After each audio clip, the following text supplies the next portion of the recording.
Don Juan Manuel. Cuenta la leyenda que en esa calle vivía hace muchos años un señor español muy principal llamado Don Juan Manuel, a quien Dios quiso dar muchos bienes de fortuna, una esposa que era un ejemplo de hermosura y de virtud. Todo el mundo lo creía un hombre verdaderamente feliz, pero estaba muy distante de serlo, porque viendo que pasaban los años y que no tenía sucesión, empezó a entristecerse, triste, y se entregó a la devoción con tanto fervor que no salía de las iglesias, ni se le veía tratar más que con religiosos y personas conocidas por su piedad.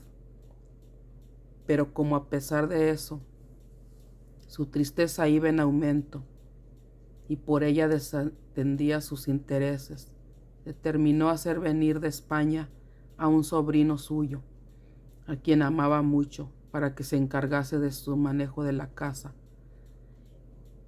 Y él, separándose de su mujer, decidió ingresar como religioso de San Francisco para acabar con sus días santamente. Llegó en efecto el sobrino y con él la bendición de don Juan Manuel, porque el enemigo común en decir que sin duda estaba en acecho de su alma empezó a atormentarlo con el terrible tormento de los celos. Oía continuamente don Juan Manuel en su interior una voz que le decía que su esposa le era infiel y criminal, y le aconsejaba las acciones más desesperadas y crueles para vengar su honra. Y lo peor era que le designaba como sospechosos a las personas que él tenía más virtuosas y honradas. En fin, su razón se trastornó de manera que una noche invocó al malo y celebró con él pacto, por mal de entregarle su alma siempre que le proporcionara la ocasión de salirse con la suya.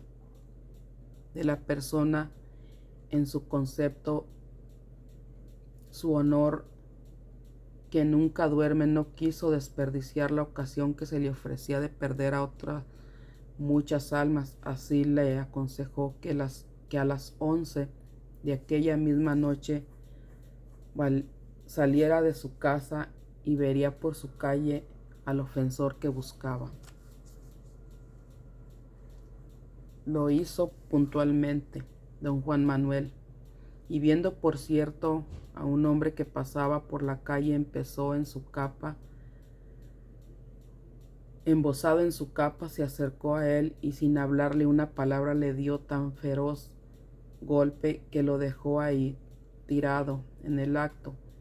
Ya empezaba don Juan Manuel a sentir la satisfacción que causa la satisfacción de un corazón dañado, cuando a la noche siguiente volvió a aparecérsele el malo, y después de pedirle cuenta de lo que había hecho, le dijo: no creas que te has librado del enemigo de tu honra. Al que le has hecho mal ayer era un hombre inocente que iba a repartir a su familia el fruto de su trabajo, pero debía ir en aquel momento porque así convenía a mis designios. Al oír esto, don Juan Manuel, fuera de sí y lleno de furor, iba a prorrumpir en las más horribles maldiciones contra él, pero éste, sin darle tiempo a pronunciar una palabra, le recordó su terrible juramento, y a fin de confirmarlo más continuó diciéndole: si tu ciencia fuera igual a la mía, no extrañarías nada de cuanto puede sucederte en el mundo, pero ni tú ni tu entendimiento es capaz de tanta ciencia, ni a mí me has dado comunicártela. Sin embargo, quiero hacerte el mayor servicio que pueda en estas circunstancias, que es revelarte el mundo de lograr tus deseos. Sal de tu casa todas las noches y sin temor a la persona que encuentres en tu calle, a las 11 en punto, déjala ahí tirada y y si me vieras aparecer al instante puedes estar seguro de que has acertado el golpe. No pierdas tiempo y considera que tu esposa lo emplea en distracciones algo más agradables que las tuyas. Más encendido en celos, don Juan Manuel, por las palabras del malo, acabó de hacerse sordo a las voces de su conciencia, y desde aquel instante comenzó a poner obra aquel mal consejo. Todas las noches salía puntualmente de su casa y, para asegurarse mejor de la exactitud de la hora, preguntaba al primero que encontraba en la calle: amigo, ¿qué hora es? Y al contestar el pobre hombre: las 11, don Juan Manuel añadía tremendo golpe: y dichoso usted que sabe la hora en que se va.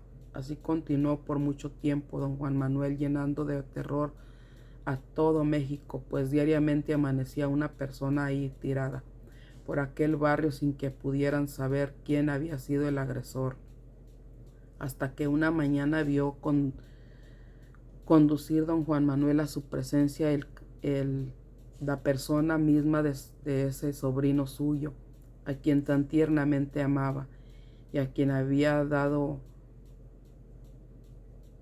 la noche anterior sin conocerlo. La vista de él causó en don Juan Manuel una sensación de horror y de aflicción difícil de explicarse.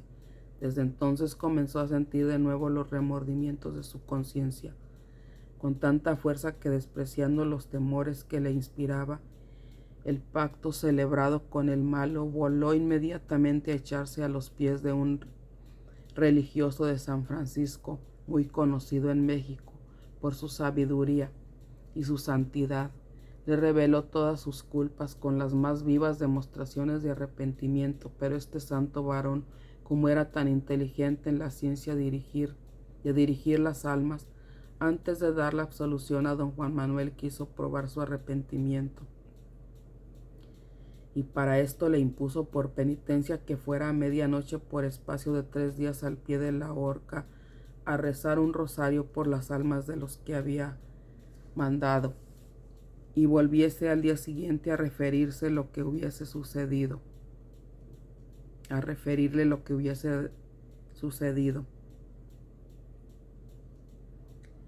Resultó don Juan Manuel a ponerse bien con Dios. Obedeció con la mayor humildad, y al dar las 11 de la noche se dirigió a la hora, no sin sentir un horror que le helaba la sangre de sus venas. Se puso de rodillas al pie del lugar según le había ordenado el padre, y empezó a rezar el rosario sin que notara cosa alguna, mas al concluirlo, cuando ya trataba de retirarse, quedó fuera de sí por el pavor que le causó escuchar una voz sepulcral y lejana. Cuando éste volvió, se desmayó. Ya empezaba a despuntar el día, y su primer cuidado fue ir a referir al padre aquel terrible acontecimiento. El padre procuró animarlo, haciéndolo ver que así convenía la salvación de su alma, que aquello no era más que un ardid del malo para que retraerlo de tan santa empresa, que hiciese la señal de la cruz sobre todo lo que pudiera inspirarle temor, y finalmente que volviera a la hora aquella misma noche a seguir cumpliendo su penitencia, seguro de que al día siguiente le daría la absolución de sus culpas. Fortalecido de este modo, don Juan Manuel acudió con la misma puntualidad a la hora, y no bien había concluido su rezo, vio a lo lejos un gran número de luces opacas que se movían de 2 en 2 como si fueran una procesión. Detrás de ellos un bulto negro levantado en lo alto, parecido a un ataúd. Don Juan Manuel vio aquello con bastante valor, pero al oír la misma voz que la noche anterior lo había dejado casi sin vida, perdió enteramente el ánimo y el sentido. Al otro día fue a ver al padre y le manifestó que quizás no podía resistir a la tercera prueba, y que por lo mismo le concediera su absolución. Ya entonces le pareció justo al padre negarle aquella gracia y haciéndole repetir la confesión de sus pecados le dio por fin la absolución que tanto deseaba, pero siempre con la condición de ir a hacer su tercer y último visita a la hora, como en las 2 noches anteriores, y lo que ocurrió aquella noche fue algo verdaderamente aterrador.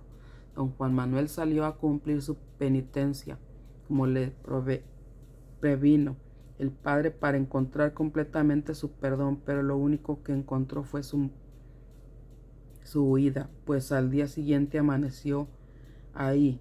Dicen que él fue el malo, dicen que él mismo se la quitó. En realidad nadie lo sabe ciencia cierta, solo se sabe que desde aquella vivencias la calle que conducía a la hora llevó por nombre la calle de Don Juan Manuel. Muchas gracias por su atención.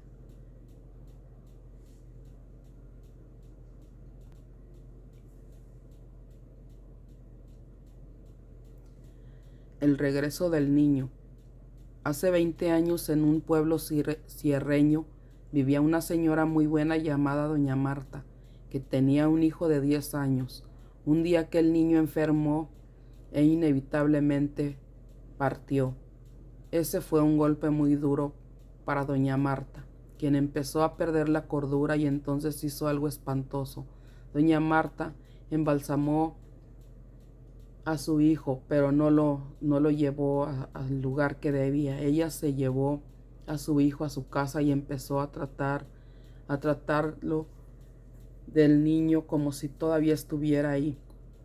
Era evidente que la mujer ya no estaba bien de la cabeza. En la colonia había un brujo bueno a quien se lo conocía como don Eusebio.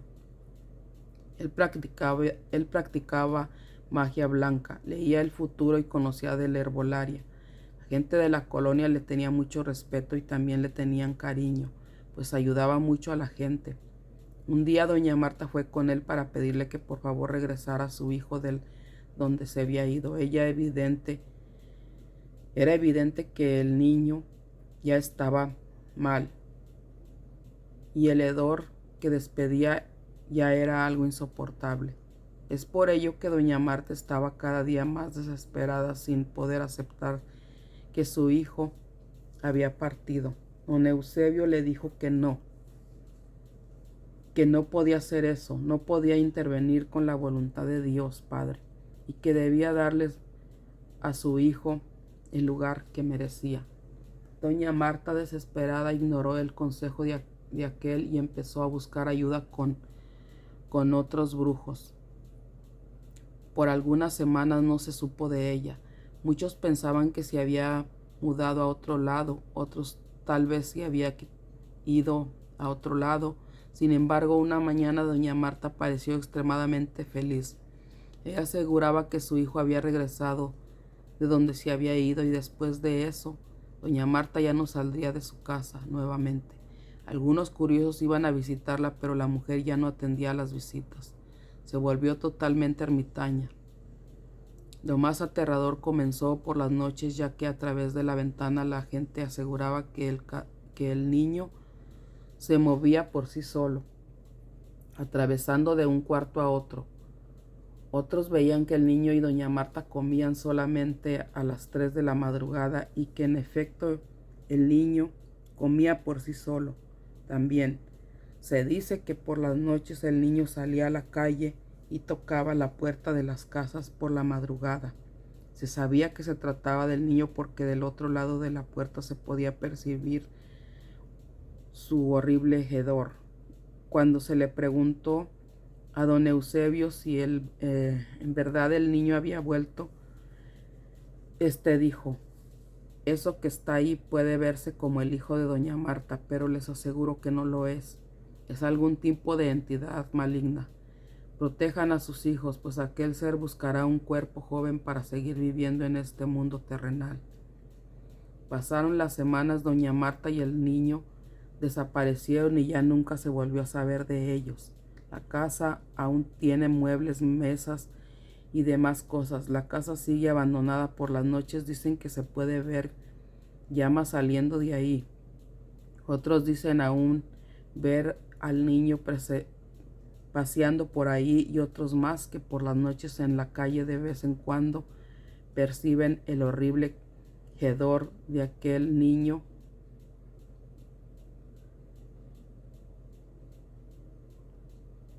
derechos del autor.